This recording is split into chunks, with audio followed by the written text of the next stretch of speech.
Hola a todos, ¿cómo están? Espero que se encuentren muy bien. Hoy estamos en un nuevo video, sí, en el cual vamos a analizar un poco las materias primas, el oro, el petróleo y principalmente cómo está Bitcoin, ¿sí? Hemos visto mucho movimiento, hoy es día domingo, ¿sí? Mercado cerrado para las commodities, como el oro, como dijimos, pero tenemos a Bitcoin, sí, que hoy se mueve un 0,33% en lo que da el día. Hoy es un día abierto para el mercado cripto en general, así que vamos a analizar cómo se podrían comportar estos tres activos de cara a la próxima semana y en el medio plazo, ¿sí? ¿Qué vemos en el oro? El oro tenemos una tendencia bajista muy marcada, ¿sí? Fíjense, con máximos decrecientes. Y luego, con esto del conflicto entre Israel y el grupo Hamas, como se diga, la hemos roto, ¿sí? Nos ha dado, ¿sí?, una posibilidad para incorporarnos al mercado, teniendo el famoso throwback, ¿sí?, una vez rota la resistencia dinámica en este caso, luego de haber manipulado en estos puntos. Por ende, había dudas de si era una ruptura verdadera, que no era una bull trap en este caso. Nos hemos apoyado y hemos salido directamente al alza, ¿sí? Luego nos hemos topado con esta sucesión de máximos, esta resistencia que al principio había manipulado. Fíjense cómo deja mecha por la parte alta, por la absorción alta, y nos hemos con dos mechas dado la vuelta. Aún así, ¿sí?, como se puede ver en este ejemplo, hemos tomado muchísima liquidez, hemos visto una gran fuerza compradora, había interés en el oro, ¿sí?, luego de haber estado, fíjense lo que es esto, una sobreventa extrema en estos puntos, como se puede ver, y hemos salido al alza rompiendo la resistencia. Ya habíamos visto con esta mecha de que había interés, ¿sí?, aunque se haya vendido, vimos fuerza que haya roto por unos momentos la resistencia, y hoy, sí, en realidad el viernes, el último día, hemos cerrado de una manera espectacular en el oro, yendo a la próxima zona objetivo que dijimos que era un order block, que era este, ¿sí? Una zona que probablemente le cueste superar, al menos en el corto plazo, ¿no? Vemos que ya ha llegado hasta ahí, ha dejado un poco de mecha, ha llegado apenas al order block, ¿sí? Pero luego de haber roto esta resistencia, ¿sí?, no descarto tener unos impulsos más hasta la zona de 2016, 2020 como máximo, para seguir consolidando, ¿no? Estamos muy sobrecomprados en el oro, como se puede ver, una sobreventa de 73 en estos momentos, ¿sí? Vemos que ha roto una resistencia muy importante, que era literalmente los últimos máximos, ¿sí?, fíjense, importantes, que había tocado en las últimas 1, 2, 3 y 4 veces, o sea, recontra confirmada la zona de resistencia. Y luego, al engañar más o menos como que se iba a dar la vuelta, la termina rompiendo, ¿sí? ¿Qué podríamos esperar? Hoy el oro, sí, como las materias primas, con esto del conflicto y cómo se está comportando, digamos, la bolsa, que ya habíamos visto que están sufriendo grandes caídas, el oro siempre ha funcionado como un activo refugio, ¿sí?, ante las caídas. Por ende, es posible ver en estos tiempos difíciles, posibles subidas del oro por temas fundamentales, ¿sí?, porque es muy demandado cuando la renta variable, por ejemplo, empieza a caer. Cuando la renta variable sufre, el oro siempre ha sido una buena opción para poder preservar el poder adquisitivo, y más aún si es que está subiendo, ¿no? Vemos que tenemos este order block a superar, ¿sí?, y podríamos esperar, ¿sí?, tener un último impulso a estos puntos y después, sí, empezar a corregir un poco, ¿sí?, como se puede ver, esta gran subida. Vemos que no se ha parado prácticamente en ningún momento, ¿sí?, y que ahora se está enfrentando un order block, y que capaz para incorporar más gente, con mucha saturación, ¿no?, para incorporar más gente tengamos un retroceso a estos puntos para hacer el famoso pullback, ¿sí?, o sea, tendríamos aproximadamente, digamos, un pullback para volver, ¿sí?, a testearlo. Esto sería el escenario más probable, aunque, como sabemos, se está dominando mucho por el tema fundamental, por las noticias, por lo que está pasando en los conflictos internacionales, no solo este, sino con el de Ucrania y Rusia, que habíamos visto también picos en el oro. Por ende, hay que tener mucho cuidado. Está en una zona clave y que de superarla, ¿sí? De superar este order block, nos vendríamos al último máximo de 2068 puntos aproximadamente, ¿sí? 2068 dólares por onza de oro. Luego, ¿sí? El petróleo, vemos que tenía una directriz alcista, ¿sí? Que no estaba completamente confirmada, ya que le falta un tercer apoyo, pero en lo que iba a ser el apoyo la termina rompiendo, la termina penetrando por la parte baja, ¿sí? Vemos, ¿sí? Que una vez rota la línea de tendencia alcista, hemos tenido un pullback, se ha dado la vuelta, hemos tenido otro pullback, ¿sí? Que es más grande este pullback en realidad, y de nuevo se ha dado la vuelta manipulando un poco por la parte alta, ¿sí?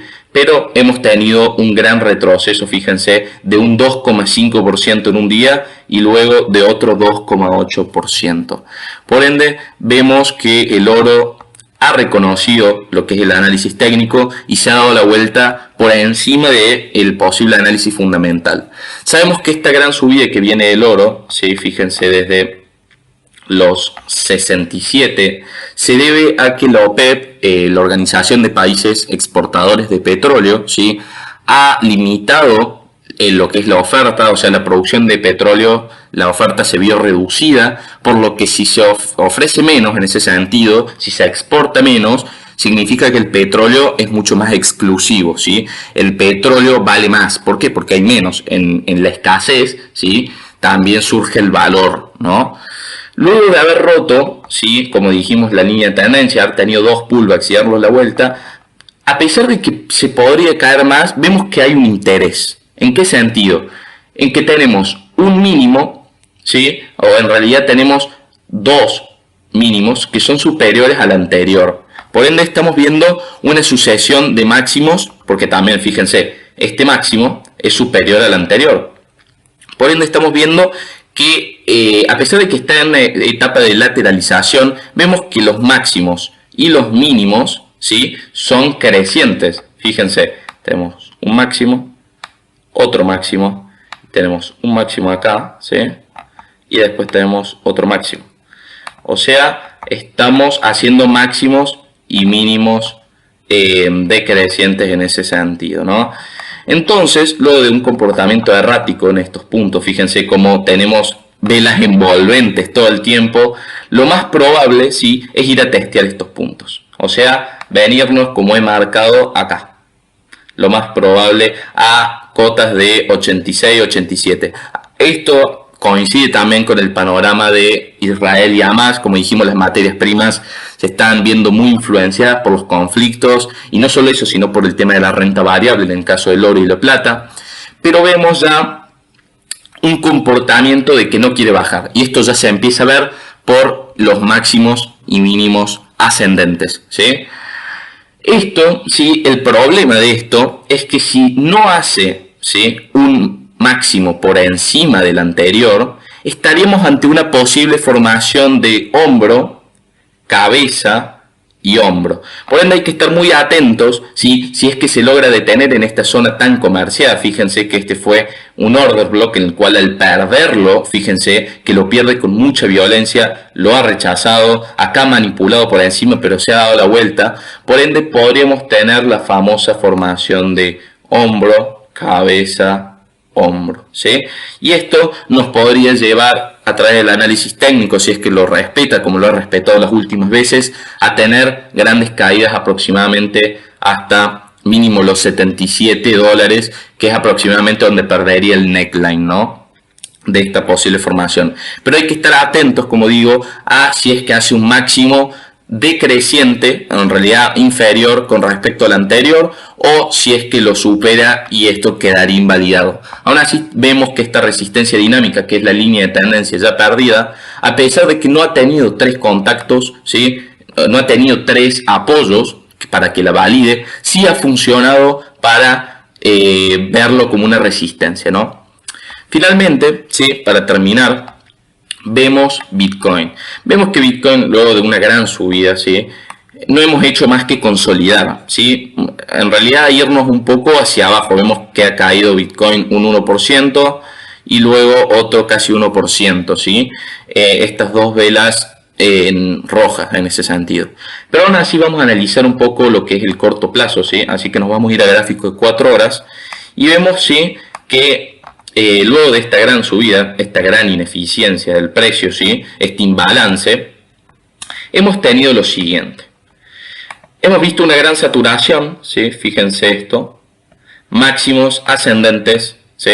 Ahí lo marco mejor, máximos ascendentes y un RSI descendente. Hemos tenido una divergencia entre la fuerza del movimiento y el precio, lo que nos ha llevado a tener, ¿sí?, un retroceso y no hemos hecho más que ranguear. Por ende, ¿qué pasa cuando se ranguea en un mercado que tiene mucho derivado? Lo que significa que hay un gran mercado de futuros y de especulación, básicamente. No hemos hecho más que acumular liquidez. Y fíjense cómo a partir del jueves, ¿sí?, a partir del jueves a las 2 de la tarde, hora argentina en este caso, no hemos hecho más que recoger la liquidez y seguir rangueando, ¿sí? Sí, vemos que toda esta liquidez, ¿sí?, toda la liquidez que se había formado acá, en estos puntos, fíjense cómo la fue a recoger con esta mecha, ¿sí? A ver, y luego toda la liquidez que se había formado acá con esta vela también la recogió en ese sentido. Por ende, vemos que se ha recogido la liquidez por la parte baja y también se liquidó por la parte alta, ¿sí? En un mercado, digamos, el mercado cripto en general, tanto los sábados como los domingos, los fines de semana, se suele ranguear en la mayoría de los casos, y lo que suele suceder, ¿sí?, es que primero se ranguea en dirección contraria al movimiento previo. Por ende, fíjense, manipula por abajo, en realidad recoge la liquidez por abajo y expande hacia arriba. Recoge la liquidez por arriba y se va hacia abajo. Por ende hay que estar muy atentos, ¿sí?, a cómo cierra este día domingo, porque muy probablemente, como ha hecho la gran mayoría de las veces, podríamos ver que recoge la liquidez por debajo, por ejemplo, la que se está acumulando en estos mínimos, ¿sí? Fíjense, toda esta liquidez que se está formando acá, que no la recogió todavía, fíjense, esta mecha no llega. Podríamos ver que recoge la liquidez para tomar dirección, digamos, alcista, o por el contrario, ¿sí?, podríamos recoger toda la liquidez de esta mini imbalance, que no la ha llegado a recoger, que me coincide con no haber limpiado. Todo esto está sucio en ese sentido, lo que se dice. Fíjense cómo acá no hay ninguna mecha que venga a limpiar. Por ende, ¿qué es esto? Liquidez. Entonces podríamos, dependiendo en qué dirección tome primero el movimiento, expandir en sentido contrario, como he hecho prácticamente todos los fines de semana en un mercado de derivados tan grande. Ya saben que Bitcoin y el mercado cripto en general se mueven muchísimo por temas de liquidez, ¿sí?, por zonas comerciadas, y se siente atraído ir a buscarlas. Esto lo explicamos en el curso. Así que, bueno, ese sería el análisis de Bitcoin. No he hecho más que ranguear luego de una gran subida. Lo único que sí, está tomando como una especie de compresión, ¿sí? Vemos que está tomando, o mejor dicho desde acá, se está comprimiendo, ¿sí? Vemos que tenemos máximos levemente ascendentes y tenemos esta sucesión de mínimos, ¿sí? Estamos viendo una forma de triángulo, una compresión en el precio, y dependiendo hacia dónde rompa lo hará con gran volatilidad. Así que hay que estar atentos, como dije, al fin de semana por dónde va a tomar la liquidez primero, porque muy probablemente se expanda en sentido contrario. Este sería el análisis de hoy. Si les gustó, porfa dejen un like, un comentario, suscríbanse para más contenido y nos vemos en el próximo video.